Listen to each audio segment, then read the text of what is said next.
Hi, I'm Ann Heltel, and this is Shirleyka Hector. And the project that Shirleyka and I have spent the most time working on together over the past few months is from her memoir, and this is also probably the project that I find most emotionally compelling. In All Over Again, Shirleyka writes about her move from Haiti to the U.S. shortly after the 2010 earthquake. All over again. The day before my departure from Haiti was my mom's birthday.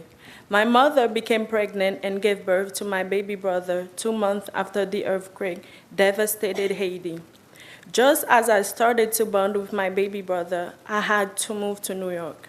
My dad wanted me to come live with him here so he could get to know me better. I'd only seen him one time since I was 4 years old. The afternoon before I left, my mom's forehead was creased all day long, signaling her unhappiness. By the look on her face, I could tell that was her saddest birthday.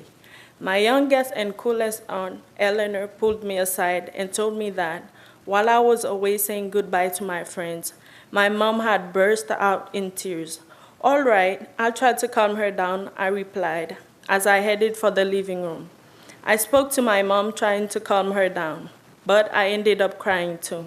Now that we were going to be apart, the time seemed to fly by so fast. I had never felt that emptiness ever in my life before. I went to bed that night with a terrible headache and a sticky face. My mom came and sat beside me on the bed quietly. She did not say anything, not even a word, so I just laid down on my pillow. I woke up in the middle of the night to the sobbing sound of my mother next to me. "You haven't gotten any sleep at all," I exclaimed.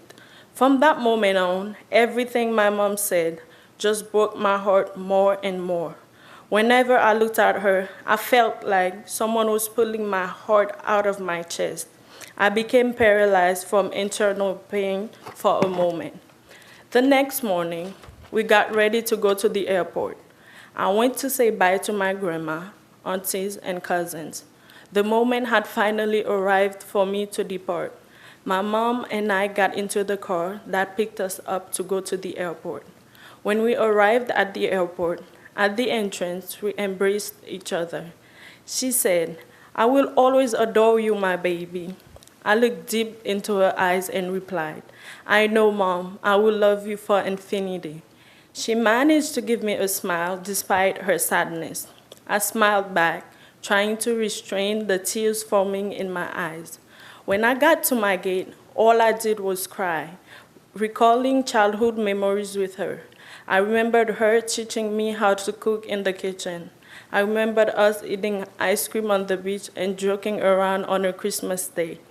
4 hours later, I finally woke up when the plane was landing. The view of New York from the plane was magnificent. Lights were shining everywhere, and the ocean bordered the land so delightfully.